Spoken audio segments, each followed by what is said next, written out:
Shalom, selamat sore, selamat malam semuanya. Ketemu lagi kita sore hari ini. Kita akan memulai satu seri yang temanya adalah Dare to be Transformed. Berani untuk ditransformasi. Eh, Seperti pembicaraan kita sebelumnya bahwa ini adalah untuk satu seri beberapa kali pertemuan dengan prakteknya. Untuk sebentar ya, saya share screen dulu.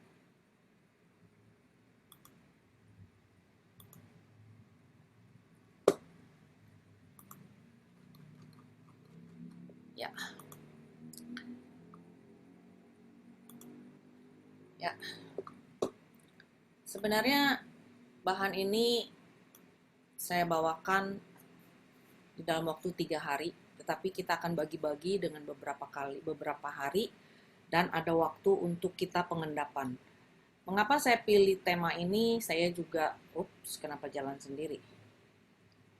Mengapa saya pilih tema ini? Karena saya juga merasa bahwa eh, ini adalah pengalaman hidup saya di transformasi. Jadi di dalam kita menghadapi situasi-situasi hidup yang sekarang aneka ragam ya, apalagi sekarang di dalam masa pandemi, kita nggak kita pastinya akan mengalami kebingungan, kita nggak tahu apa yang harus dilakukan, kita juga menjadi kayak orang yang kehilangan kehilangan arah, sehingga kecakapan kita kadang-kadang menjadi seolah-olah menghilang gitu dari diri kita. Jadi kita mandek gitu, nggak tahu apa yang harus kita lakukan. Nah, saya mengambil tema ini karena saya merasa bahwa mungkin di dalam masa-masa ini kita merasakan bahwa kita seolah-olah tidak lagi bisa menjadi diri kita apa adanya gitu ya. Kita kehilangan segala hal yang menjadi ciri khas kita atau kemampuan kita atau keahlian kita karena kita terhimpit oleh masalah-masalah apalagi zaman sekarang ini, sehingga kita nggak lagi tahu apa yang harus kita lakukan. Padahal Tuhan menciptakan kita itu adalah serupa dengan rupanya. Jadi kalau kita serupa dengan gambar Allah, berarti ada sifat-sifat Allah yang harusnya ada, memang harus, bukan harusnya ada, tapi harus ada di dalam diri kita. Yaitu sifat-sifat yang imanen. Sifat Allah itu ada dua, transenden dan imanen. Transenden itu adalah Allah yang maha kuasa, maha tahu, maha hadir, itu kita nggak mungkin ada. Tapi imanen adalah Allah yang pengasih, penyayang, pengampun, ya kan? Lemah lembut, itu semua ada di dalam diri kita. Karena kita adalah image dia. Kita adalah rupa dan gambar dia. Jadi semua sifat-sifat Allah yang imanen itu harus ada di dalam diri kita. Nah, sebenarnya apa sih yang mau kita pelajari dari tema ini? Saya yakin kalau untuk saya sendiri, saya merasa perlu untuk berubah. Berubah menjadi seperti yang dikehendaki Allah. Jadi saya hidup, mungkin sebelum-sebelumnya di sini banyak yang mengenal saya atau orang-orang yang mengenal saya akan tahu bahwa eh, saya kalau dulu itu mungkin nggak seperti sekarang. Dan saya kemarin baru lihat video-video. Saya mencoba membuat video sendiri. Lalu saya melihat waktu muka saya lagi serius itu ternyata saya galak. Jadi saya baru menyadari bahwa kalau orang-orang bilang saya galak itu saya baru sadar. Karena pada saat saya lihat di video saya lagi serius gitu, nggak lagi ini bener-bener serius ngeliatin itu video, saya merasa, galak juga kamu ya, gitu. Jadi saya baru menyadari ternyata memang saya dikatakan galak itu benar. Jadi saya mau berubah. Nah itulah makanya kenapa saya mau memakai kata transformasi ini. Jadi apa sih artinya transformasi itu? Transformasi itu adalah sesuatu yang perubahan. Entah itu perubahan bentuk ataupun perubahan sifat, perubahan fungsi, bahkan perubahan struktur. Jadi bisa aja kita ini bertambah atau berkurang atau bahkan ditata kembali menjadi yang baru. Itu artinya transformasi kalau menurut KKBI. Ya, jadi kita ini bisa dikurangin, ditambahin, atau ditata kembali, dirubah bentuk, sifat, fungsi, gitu loh. Jadi itu namanya transformasi ya, arti transformasi menurut KKBI. Nah, inilah artinya KKBI, atau transformasi itu. Dan sebelum saya mulai, saya mau memberikan dua kebenaran ini yang harus kita pegang benar-benar. Yang pertama, saya sudah katakan bahwa kita diciptakan serupa dan segambar dengan Allah, dan kita diciptakan dengan sungguh amat baik.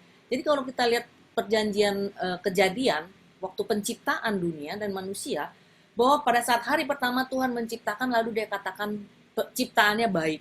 Baik, baik, baik. Pada saat hari ke-6 dia menciptakan manusia, dia katakan amat sangat baik. Jadi pada saat dia menciptakan manusia, Yesus Tuhan katakan, aku menciptakan mereka dengan sungguh amat baik. Jadi manusia tuh beda dengan ciptaan yang lain. Itu yang pertama, kebenaran. Jadi ini sama kayak SADR ya. Tapi saya mau mengingatkan kembali bahwa ini harus kita pegang kuat-kuat sebelum kita mulai dengan proses transformasi kita. Yang kedua adalah Allah begitu mengasihi kita manusia yang selalu berbuat dosa, minta ampun, diampuni, dikasihi, lalu berbuat dosa lagi, dan begitu seterusnya. Itu siklus tidak pernah putus selama kita masih hidup di dunia ini. Tapi Allah begitu mengasihi kita. Nah, itu dua pokok yang harus kita pegang benar-benar sebelum kita memulai proses transformasi ini.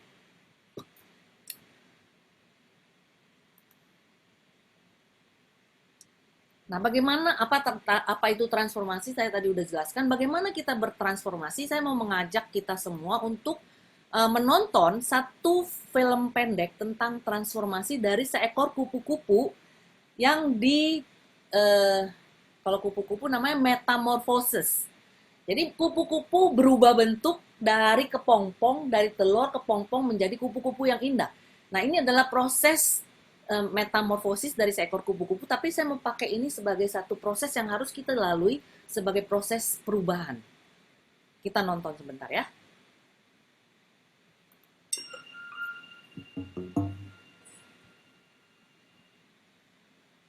Hah? Kok menghilang? Wait.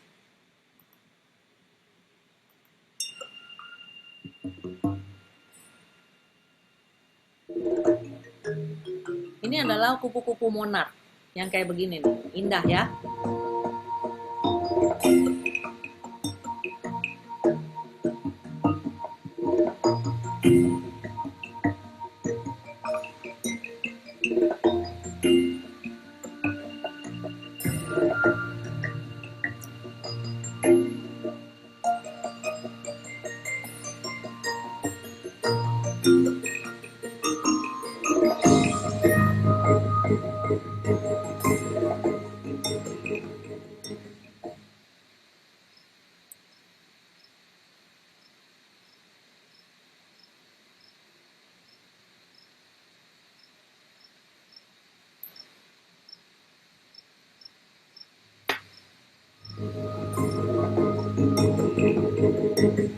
Kupu-kupu mempunyai empat stage di dalam kehidupannya.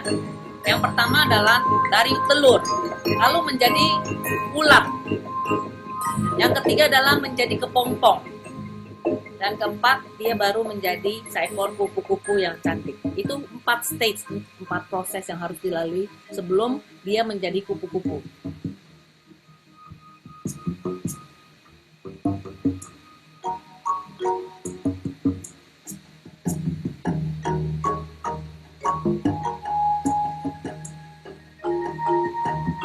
Jadi ulat itu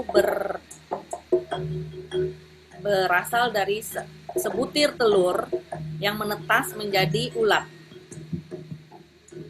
Itu bandingannya ulat dengan paku ya, kecil sekali.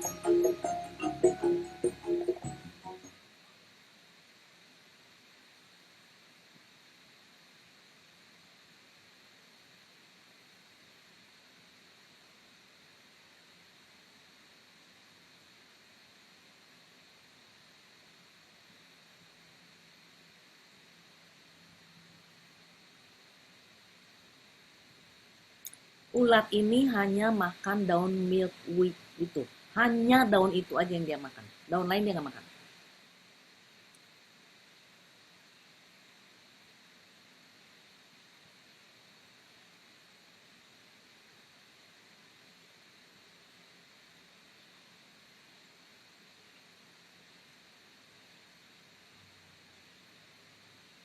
Dan katanya ulat itu selalu setiap saat makan dan makan dan makan. Tidak berhenti makan.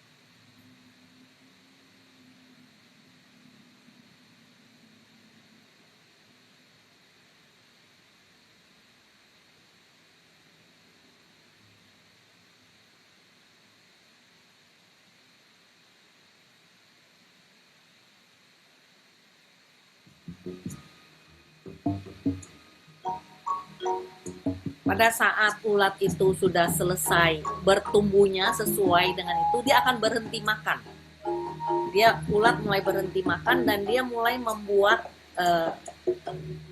kepompongnya di ujung daun.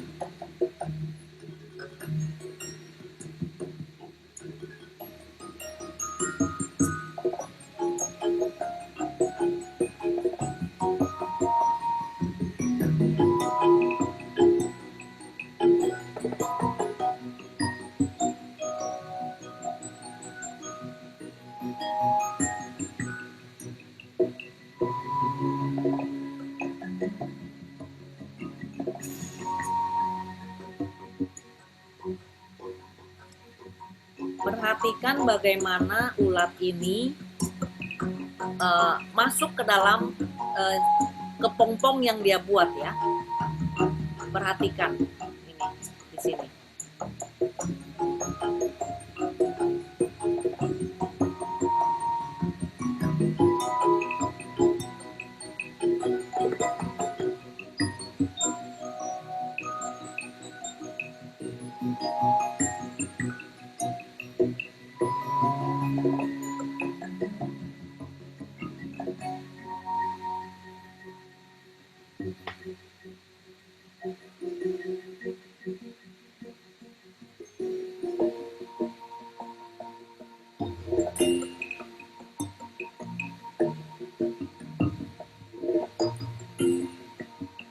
Lihat ini sudah mulai berubah bentuknya, ya di sini nih.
Ulatnya ganti kulit, jadi kulit yang lamanya dia buang, dia masuk ke dalam kepompong ini nanti akan copot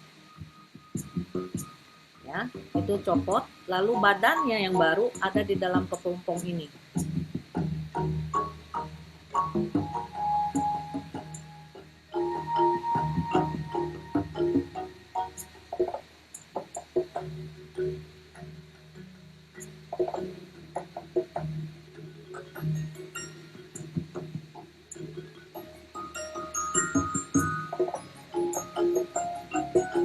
Di dalam kepompong, tubuh dari ulat ini mengalami perubahan besar.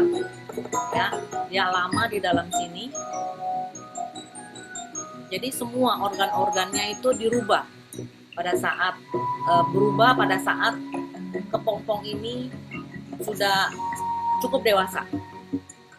Jadi sebelum kepompong ini berubah menjadi keluar, dia 1 hari sebelumnya dia akan berubah menjadi transparan kepompongnya. Jadi artinya si kepompong itu sudah berubah menjadi kupu-kupu.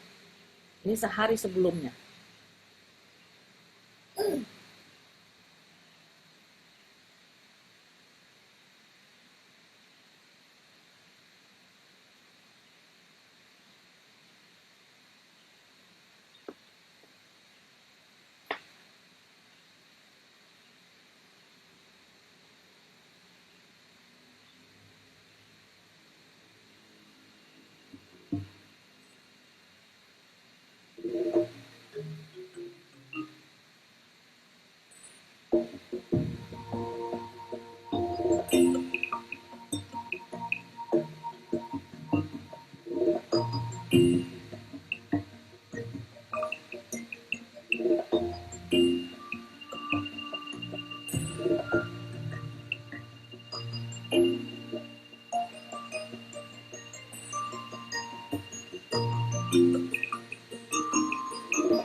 Kepompong sudah berubah menjadi kupu-kupu kecil, tapi kupu-kupu yang masih belum bisa terbang karena sayapnya belum sempurna.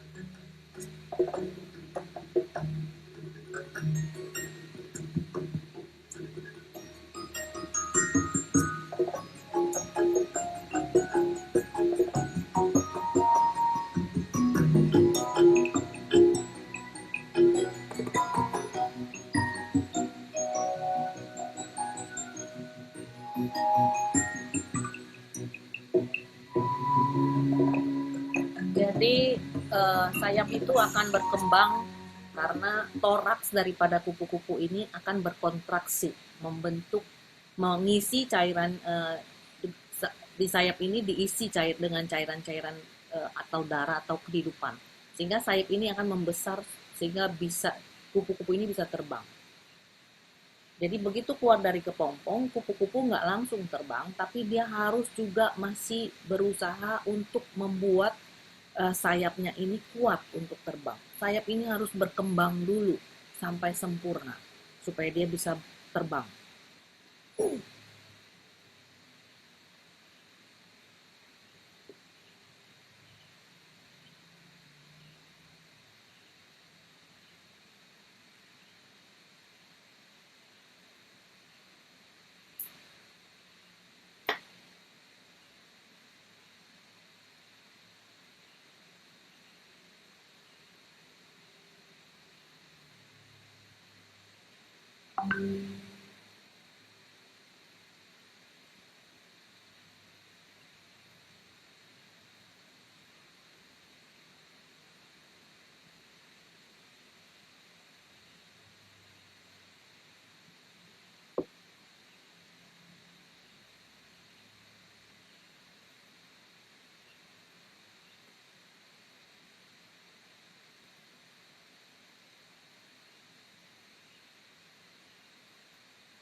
Saya percepat ya. Jadi dia sudah mulai bisa terbang. Jadi untuk itu sesudah itu kupu-kupu ini akan berimigrasi dari musim dingin, dia harus ke tempat yang musim panas untuk hidup dan bertelur. Di sini diceritakan. Ya. Lalu di sana mereka akan bertelur. dan selama kira-kira 1 bulan untuk telur itu berkembang. Lalu sesudah itu mereka akan kembali ke tempat asalnya sesudah dewasa, dan mereka akan hidup 2-5 minggu selama summer. Dan pada saat kupu-kupu betina bertelur di musim semi, pada saat musim gugur habis bertelur, kupu-kupu betina itu akan meninggal. Ya, sesudah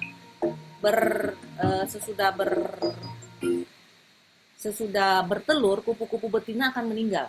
Sesudah dia bertelur beribu-ribu, dia lalu meninggal, dan proses selanjutnya. Nah, yang saya mau katakan adalah hidup kita sama seperti kupu-kupu ini. Kita tuh dari telur, kita bertumbuh, kita harus masuk ke dalam kepompong dengan segala, kita makan dulu. Kita bertelur, dari telur kita menjadi ulat, lalu kita harus makan dan makan. Dan tadi saya katakan dia hanya makan daun khusus, satu macam itu aja. Jadi bagi kita, saya refleksikan, bukan bagi kita, tapi refleksi saya adalah bahwa pada saat saya bertumbuh dari ulat mau bertumbuh menjadi kupu-kupu, saya harus makan. Dan makanan itu harus khusus. Saya nggak bisa makan sembarangan. Saya nggak bisa jajan sembarangan, tapi hanya khusus. Kupu-kupu itu hanya makan daun itu, milkweed namanya kalau nggak salah ya. Hanya makan daun itu aja. Jadi saya sebagai anak Allah yang diciptakan serupa dan segambar dengan Allah, saya merefleksikan bahwa makanan saya adalah melakukan kehendak Bapa. Makanan saya adalah tahu apa yang menjadi kehendak Tuhan. Apa yang diperintahkan, itulah makanan saya supaya saya bisa bertumbuh. Bertumbuh ya kata saya, bukan ditransformasi loh, belum. Baru bertumbuh. Jadi saya perlu makanan. Jadi ulat itu terus tiap hari makan. Kerjanya hanya makan. Sampai satu saat di mana dia sudah cukup makannya, dia sudah cukup dewasa, dia akan berubah menjadi kepompong. Pada saat dia berubah menjadi kepompong, itu adalah saat dia berubah menjadi kupu-kupu seperti yang telah direncanakan Tuhan, yang indah. Nah, pada saat dia menjadi kepompong, dia mengalami satu kesakitan yang luar biasa. Dia harus menanggalkan ganti kulit, kalau orang untuk binatang dibilang, ganti kulit, meninggalkan kulitnya yang lama. Tapi kalau saya refleksikan, saya sebagai orang Kristen, saya harus menanggalkan manusia lama saya untuk mengenakan manusia baru. Jadi harus saya tanggalkan manusia lama saya. Dan itu susahnya luar biasa. Lihat dari proses si kupu-kupu, si ulat itu menjadi kepompong, dia harus lepaskan dengan pelan-pelan. Dia beringsut kisut gitu loh. Keceret, lalu baru masuk seluruh tubuhnya di dalam kepompong dan kulit lamanya terbuang. Lalu di dalam kepompong, apakah dia langsung diam aja? Dia merasakan keenakan, kenyamanan? Enggak juga. Di dalam juga dia diproses. Jadi organ-organ di dalam tubuhnya diubah, ditransformasi, diubah dari yang ulat harus menjadi kupu-kupu, ya kan? Di situ di dalam kepompong dia juga mengalami satu kesakitan, satu penderitaan untuk dirubah menjadi lebih baik, lebih cantik, lebih bagus. Lalu pada saat dia mau keluar, apakah begitu keluar dia langsung bisa terbang? Enggak. Dia juga harus mengalami satu proses di mana dia harus belajar untuk bertahan, sabar dengan, walaupun dia sudah merasa dirinya sudah cantik, tapi dia masih belum bisa terbang. Jadi dia masih harus sabar menunggu pembentukan sayapnya supaya jadi kuat, supaya bisa terbang. Baru sesudah itu dia bisa terbang. Dan dia bisa menjadi kupu-kupu seperti yang memang direncanakan Tuhan. Saya refleksikan, saya juga seperti itu. Saya harus menunggu, saya harus makan. Saya harus mengalami proses yang menyakitkan, yang meninggalkan manusia lama saya, supaya saya bisa menjadi manusia baru. Itu prosesnya nggak gampang dan nggak mudah. Nggak gampang dan nggak cepet. Lama prosesnya. Jadi, melalui macam-macam hal. Tuhan tahu harus bagaimana menghadapi kita ini. Karena kita adalah ciptaan Dia. Jadi kita punya kita punya bentukan, kita punya rencana, kita punya blueprint. Kalau orang yang menciptakan mobil kan pasti punya blueprint ya. Perusahaan-perusahaan mobil pasti punya blueprint tentang model-model yang dia ciptakan. Nah, blueprint kita ini semua ada di tangan Tuhan. Karena dia yang menciptakan. Jadi blueprint saya ada di tangan Tuhan. Blueprint Yohanes ada di sana. Kowimpi ada di sana. Tante Suci semua ada di sana. Blueprint kita semua ada di tangan Tuhan. Karena dia adalah pencipta kita. Nah, pada saat dia mau merubah kita, bukannya merubah, bukan dalam arti bahwa dia menciptakan kita tuh jelek, makanya kita mau dirubah. Enggak. Tapi karena kita manusia memang dasarnya sudah berdosa. Dosa asal kan dari perjanjian kejadian kita sudah tahu. Adam dan Hawa berdosa lalu jatuh ke dalam dibuang ke dunia. Jadi itulah dosa. Pada saat kita lahir pun kita membawa dosa asal. Jadi itu yang terjadi. Bukan kita karena diciptakannya tidak sempurna, kita diciptakannya cacat, kita diciptakan kurang, enggak. Tapi kita diciptakan amat sangat baik. Tapi kenapa kita harus berubah? Karena dunia, karena dosa. Karena kita dilahirkan di dunia yang memang penuh dengan dosa. Nah, kenapa kita berubah? Ya karena itu, Tuhan mau kita menjadi sempurna seperti pada saat dia menciptakan Adam dan Hawa sebelum berdosa. Itu yang Tuhan mau, bersatu dengan dia. Nah, itu yang terjadi. Kenapa kita harus berubah? Kenapa kita harus berubah? Karena dosa manusia, saya katakan. Dosa manusia, dosa dunia, dosa saya membuat kita semua, termasuk saya, itu luka. Luka-luka itu yang membuat kita menjadi tidak menjadi seperti yang dikehendaki Tuhan. Dosa-dosa kita, luka-luka yang kita bawa membentuk kita menjadi kita sekarang apa adanya. Bukan lagi kita yang direncanakan Tuhan. Bukan lagi seperti blueprint yang dibuat Tuhan, bukan. Tapi sudah salah, ada yang salah, ada yang penyok, ada yang miring sana, miring sini gitu. Jadi kita harus dibetulin, kita harus dirubah, ditambah, dikurang, berubah bentuknya. Itu yang terjadi. Makanya kita perlu transformasi. Ini seperti ini. Seperti ini yang saya katakan,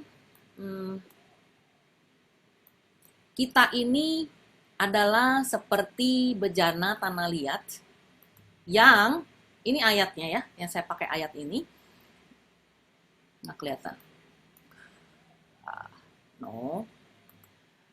Saya nggak kelihatan ayatnya. Janganlah kamu, apa sih tadi itu? Janganlah kamu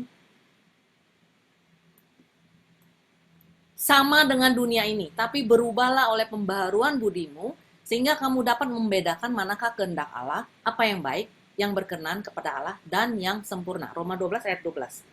Jadi kita yang tadinya adalah bejana yang sudah pecah, yang sudah somplak, itu bisa dibentuk kembali, ditambahin, dikurangin, ya kan seperti ini nanti jadinya. Indah kan? Ini adalah dari pot yang sudah pecah.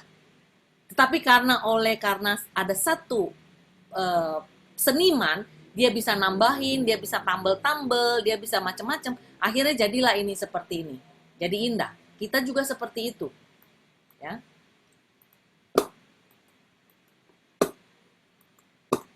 Nah, tadinya kita tuh seperti ini. Bejana tanah liat yang sudah pecah, sudah rombeng. Tapi oleh Tuhan kita bisa dirubah menjadi seperti ini indahnya.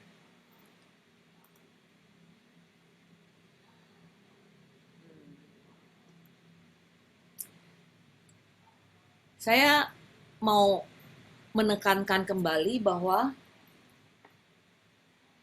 tadi 2 poin itu harus kita pegang erat-erat. Bahwa kita diciptakan sempurna, serupa dengan segambar dengan Allah, lalu kita diciptakan dengan amat sangat baik, lalu Allah sangat-sangat mengasihi kita. Saya nggak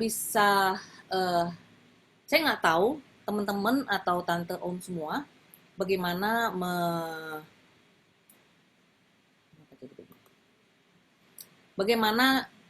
kita semua punya love story. Ya, saya mau katakan ini adalah love story. Love story saya dengan Tuhan. Kita semua pasti punya love story dengan Tuhan. Di mana kita merasakan Allah begitu mengasihi saya. Dulu mungkin udah banyak yang sering mendengarkan bagaimana saya mengalami kasih Allah yang luar biasa melalui permainan Smurf ya. Tahu kan Smurf? Saya udah pernah cerita. Lalu saya hubungkan dengan, saya refleksikan dengan kitab Kejadian pada saat Allah menciptakan dunia dan isinya ini. Pada saat Allah menciptakan dunia ini kacau balau, chaos. Air, tanah, gabungan semua jadi satu. Chaos banget. Kalau saya waktu dulu membaca ini, saya nggak bisa ngebayangin chaosnya seperti apa. Lalu Allah kali pertama mulai memisahkan air, mulai memisahkan terang, ya, mulai memisahkan terang dan gelap. Jadi dulu mungkin abu-abu, terang dan gelap jadi satu kan ya. Karena Allah mulai memisahkan terang dan gelap. Jadi mungkin sebelum dipisahkan warna dunia ini adalah abu-abu, terang dan gelap kan. Lalu hari kedua memisahkan ini, memisahkan itu, lalu mulai menciptakan tanaman, binatang, dan terakhir menciptakan manusia. Dari keadaan yang chaos, yang nggak ada apa-apanya, lalu ditata sedemikian rupa, sampai begitu bagus, sampai dipisahkan di dalam air ada binatangnya, di daratan ada binatangnya, yang bisa dimakan manusia, supaya manusia menikmati.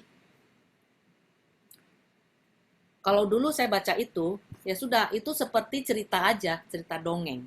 Ya, bagi saya dulu itu seperti cerita dongeng. Karena saya nggak mengalami langsung bahwa ini yang terjadi. Pada saat saya disapa Tuhan melalui permainan saya mulai merenungkan ke kitab penciptaan ini. Lalu saya membayangkan di mana keadaan yang kacau itu, di mana waktu saya main game itu, gamenya itu kacau balau.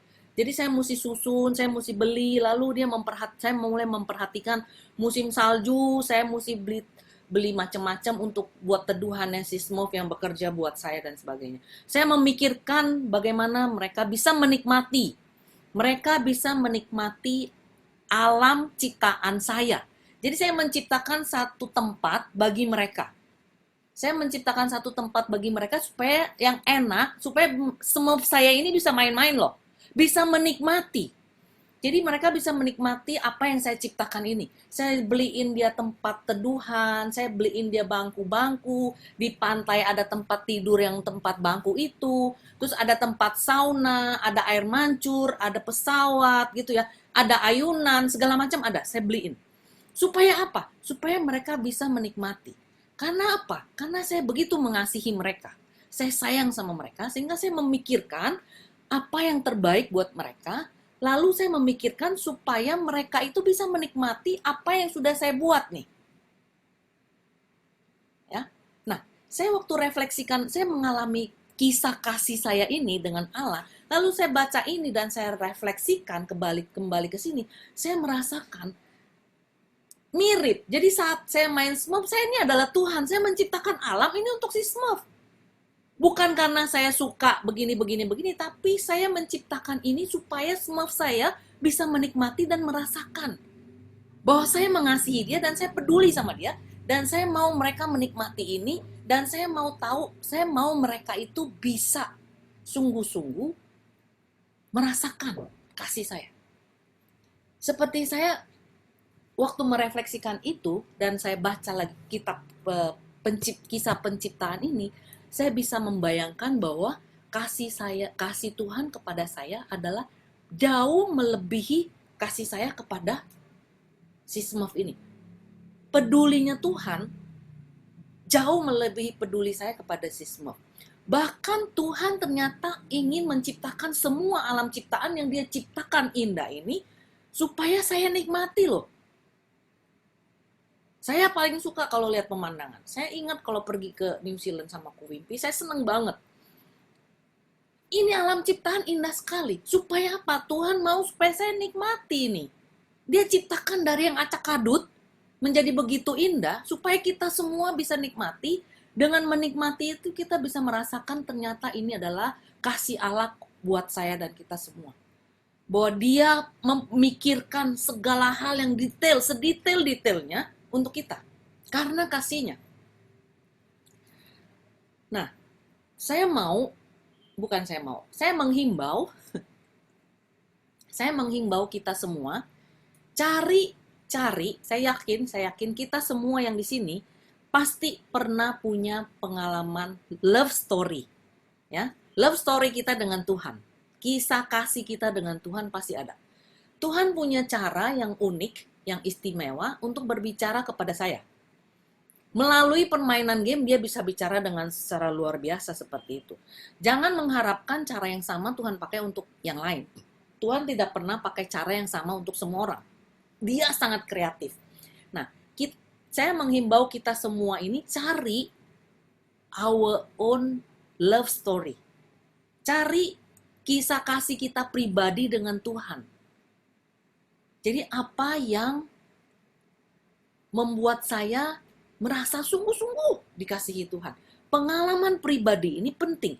Karena bagi saya pengalaman pribadi ini adalah dasar saya sampai saya masih bisa bertahan untuk mau dirubah. Kalau nggak ada pengalaman pribadi itu, jauh-jauh hari saya sudah kabur. Asli. Nggak enak kita lihat kupu-kupu itu. Harus menanggalkan badannya, kulitnya yang lama untuk masuk ke dalam kepompong. Lalu keluar dari kepompong pun dia masih harus berusaha. Harus mengalami sakit lagi untuk bisa terbang. Manusia juga sama, mengalami proses itu juga. Jadi pada saat kita mengalami itu, kita bersyukur bahwa karena kasih karunia Allah yang begitu besar, kasih cintanya Tuhan yang begitu besar, yang seperti kata Kowimpi itu, dia cium kita mouth to mouth, mulut ke mulut, dia kasih napas kehidupan, itu adalah bukti cinta dia yang paling besar. Tapi itu kan di kata Alkitab, kata-kata doang. Nah, saya menghimbau kita cari pengalaman pribadi yang benar-benar kita rasain, kita benar-benar alami sapaan Tuhan, sapaan kasih Tuhan. Supaya itu menjadi landasan kita, pegangan kita untuk terus mau diubah. Ya, itu. Jadi dengan berpegang pada janji Roma 12:2 itu, kita diharapkan untuk merubah pembaruan budi kita supaya tahu kehendak Tuhan yang baik, mana yang berkenan kepada Dia.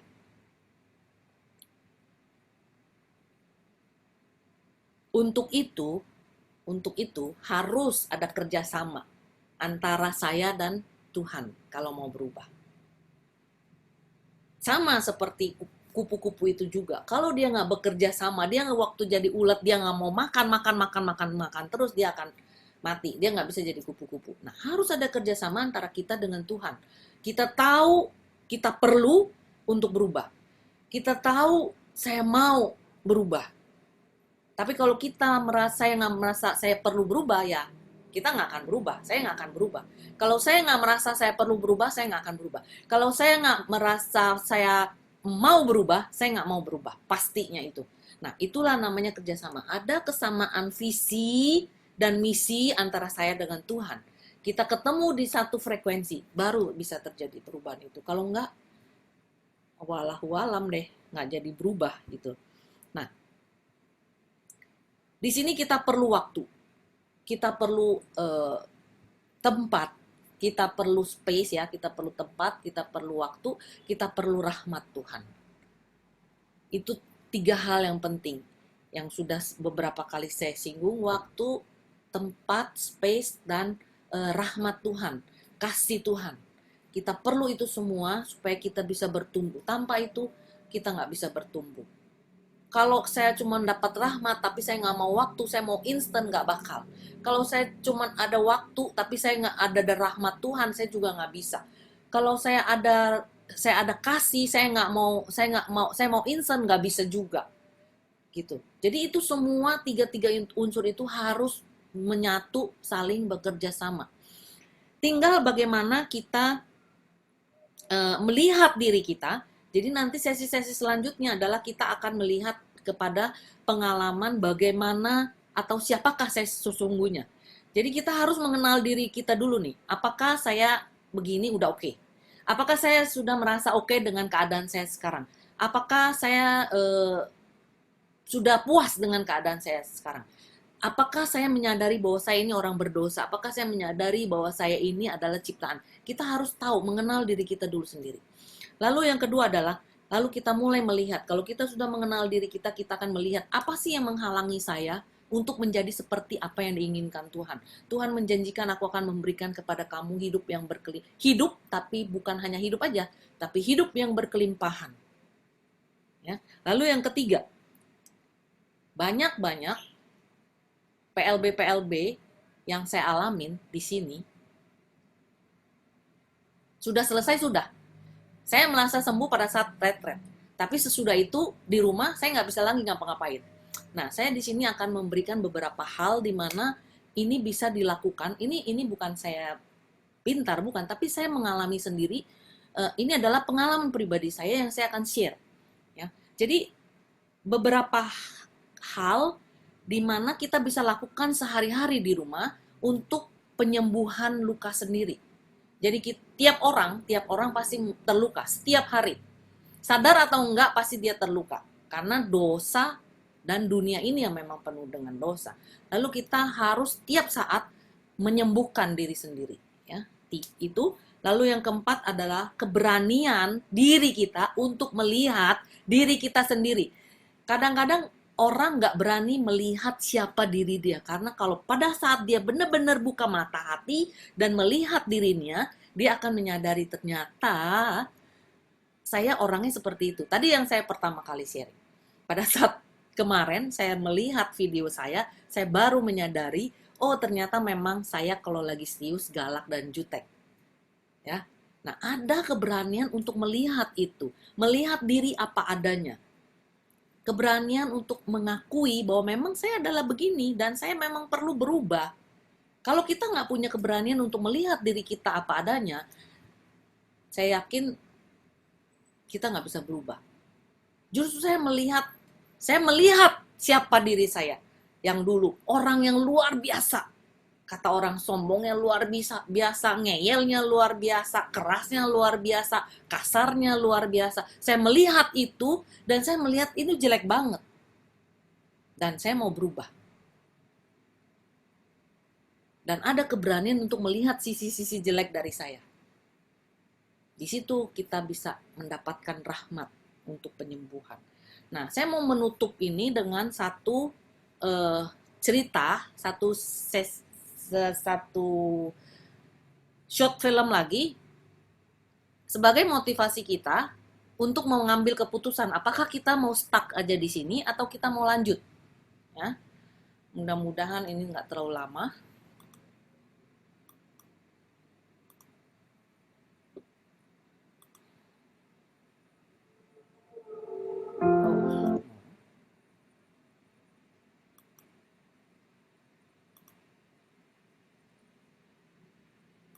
Ini adalah tentang cerita tentang seekor elang, anak elang yang jatuh yang telurnya dierami oleh seekor ayam. Lalu dia besar dengan sekumpulan anak-anak ayam. Dia besar dengan sekumpulan anak-anak ayam. Dan dia akhirnya melihat ada, saya nggak ketemu itunya, filmnya. Lalu dia pada saat dia bertemu dengan, dia bersaudara dengan ayam-ayam itu, karena dierami oleh seekor ayam, lalu dia tumbuh bersama dengan anak-anak ayam. Tapi anak-anak ayam lain, dia merasa dia beda dengan anak-anak ayam yang lain. Anak-anak ayam yang lain tuh kecil, tapi dia agak besar. Lalu dia mulai bisa terbang dikit-dikit. Lalu satu hari dia lihat ada elang datang dan bisa terbang. Lalu dia merasa diri dia itu mirip dengan si elang itu. Dan dia mulai bertanya-tanya, siapakah sebenarnya saya? Gitu kan? Ini dia videonya. Dan dia mulai berpikir-pikir, saya tuh sebenarnya ditonton aja ya. Di sini kita perlu membuat keputusan. Apakah kita tetap mau menjadi elang yang hidup seperti ayam, atau kita mau tetap menjadi elang, walaupun kita hidup sebagai ayam, tapi kita mau berubah menjadi diri kita apa adanya. The farmer one day found an eaglet's egg, and he picked it up and took it over to the hen house and put it under one of his hens. And when all the eggs were hatched, the little eagle was hatched with all the other little chickens. And of course, immediately the mother hen begins to rear her chicks, as she often does, and the little eagle was treated exactly the same. And as he continued to grow, he assumed he was just a part of the family. He was another chicken among chickens. And so he began to learn the things that all little chickens learn. They go around the barnyard. Elang itu belajar seperti anak-anak ayam. Padahal dia adalah elang yang bisa terbang.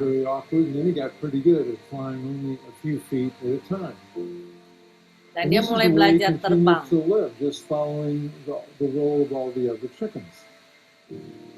And then one day, when he was much older, he looked up in the sky and he saw a beautiful, majestic bird riding on the wings. And he turned to one of his friends and he said, "Who is that? What is that?" His friend said, "Oh," he said, that's an eagle. They're birds of the sky." He said, "We're chickens, and we're birds of the ground." After the old eagle heard his friend tell him that was a bird of the sky and he was a bird of the ground, there was a part of him that had been caught in that moment of seeing that bird in the sky that ignited a longing in himself to fly a few feet, to eat worms. The worms had never satisfied his hunger, and the flying never seemed to be enough. And he suddenly realized that he was facing a decision in his life. And that decision really was, do I continue to go on with life as I've always lived it, or do I do whatever it takes to fly like that bird? And so he began to ponder that, and he made a decision. He would rather try to fly like that bird than to simply accept the way he had been living. And so that's the decision he made, to fly. And his life has changed forever. Jadi itu adalah cerita tentang seekor anak elang yang dibesarkan oleh ayam, tapi karena dia nggak bisa mengatakan, tidak bisa mengingkari hakikat dirinya sebagai seekor elang. Jadi dia tahu dia berbeda dengan ayam-ayam yang lain. Dia bisa terbang. Bentuk tubuhnya juga beda dengan ayam-ayam yang lain. Nah, pada saat itu kesadaran itu timbul pada saat dia melihat ada elang lewat dan dia ada kerinduan di dalam hati atau ada dorongan di dalam hatinya untuk mau seperti itu. Kata temannya itu adalah burung di udara, raja burung di udara, dan kita ayam adalah burung di darat. Jadi dia berpikir, kerinduan, dorongan di dalam hatinya membuat dia harus mengambil keputusan. Apakah dia mau terbang seperti elang itu karena dia bisa? Apakah dia akan hidup seperti seekor ayam yang memang sudah dididik dari kecil dia untuk cari makan ulet, matok-matok yang nggak pernah bikin dia kenyang. Jadi dia harus membuat keputusan. Dia mengikuti kata hatinya sesuai dengan yang diciptakan, karena dia diciptakan adalah elang, atau dia hidup apa adanya sesuai dengan kebiasaan dia yang dibesarkan dari kecil. Keputusan itu harus dibuat. Dan saya percaya waktu dia belajar untuk terbang, dia pasti jatuh bangun. Tetap kembali, keputusan apapun yang kita buat ada resikonya, ada konsekuensinya yang harus kita bayar untuk menjadi seperti yang dikehendaki Tuhan. Gitu. Jadi untuk sharing, untuk refleksi. Untuk refleksi sesi ini adalah tadi saya sudah katakan, coba kita ingat-ingat our love story, kisah kasih saya pribadi dengan Tuhan yang sungguh-sungguh saya alami, pengalaman pribadi, bukan yang saya tahu dari baca, saya dengar dari pengajaran-pengajaran bahwa Allah mengasihi saya, begitu mengasihi saya, sehingga dia mau rela mati di atas kayu salib, menebus saya, memberi saya kehidupan dan sebagainya. Tapi pengalaman pribadi, sentuhan sapaan Tuhan yang real, yang dirasakan di hati. Cari dan renungkan itu. Itulah dasar kita. Kalau saya katakan itulah Galilea saya. Di mana saya berawal mengalami kasih Allah. Galilea saya itu adalah ini. Yang paling menyentuh. Cari Galileanya kita masing-masing. Itu pertanyaan renungan untuk sesi ini. Terima kasih, Tuhan berkati, mari kita berdoa. Dalam nama Bapa dan Putra dan Roh Kudus, amin. Tuhan, terima kasih untuk kasih-Mu, untuk rahmat-Mu, untuk cinta-Mu yang luar biasa kepada kami semua, setiap dari kami. Kami percaya Engkau tidak pernah tidak menyatakan kasih-Mu kepada kami secara pribadi, Tuhan. Hanya kami saja yang lalai, Tuhan Yesus, dan tidak menyadari bahwa itu adalah sapaan kasih-Mu. Tuhan, biarlah beri kepada kami semua keterbukaan hati, keterbukaan pikiran, dan juga perasaan untuk sungguh-sungguh kembali menghayati dan mengingat, ataukah Engkau ingatkan kembali kami akan sapaan-Mu yang paling pribadi di dalam hidup kami. Agar kami sungguh mengetahui bahwa Engkau sungguh Allah yang mengasihi kami secara pribadi di dalam hati kami, Tuhan Yesus. Terima kasih Tuhan. Bantu kami dengan rahmat-Mu, bantu kami dengan kasih-Mu, bantu kami dengan hikmat-Mu, bantu kami dengan Roh-Mu yang kudus untuk membawa kami kembali ke masa-masa di mana kami mengalami our love story with you, Lord Jesus. Thank you, Lord Jesus. We praise you, bless you, for you are our God, our loving God. Thank you, Lord Jesus. Mari kita lanjutkan dengan